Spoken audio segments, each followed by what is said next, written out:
సికింద్రాబాద్ రాణిగంజ్ డిపోలో 65 electrical RTC బస్సులను రవాణా శాఖ మంత్రి పొన్నం ప్రభాకర్ ప్రారంభించారు. రాణిగంజ్ నుండి తార్నాక వరకు బస్సులో ప్రయాణించి ప్రయాణికులతో ఆయన ముచ్చటించారు.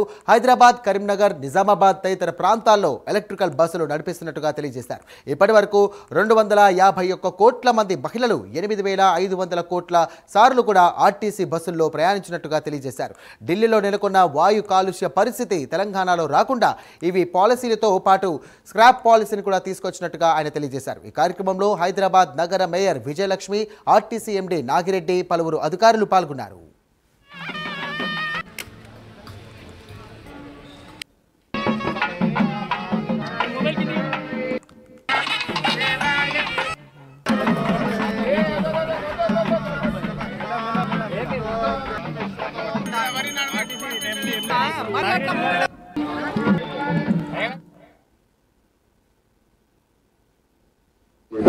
సార్ ఇంకొక 170 బస్సెస్ జనవరి ఎండింగ్కి వచ్చేస్తాయి. ఇవి కాకుండా 2,800 బస్సెస్ ని మనం పిఎం ఈ డ్రైవ్ కింద కూడా తీసుకోవడం జరిగింది.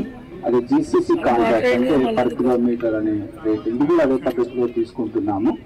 సో ఈ పద్ధతిలో తీసుకొని మొత్తం సిటీలో పొల్యూషన్ లేకుండా మనం అత్యంత ఎఫిషియన్సీ తోటి చాలా చక్కటి డైరెక్షన్స్ లీడర్షిప్ మాకు అందిస్తున్నారు.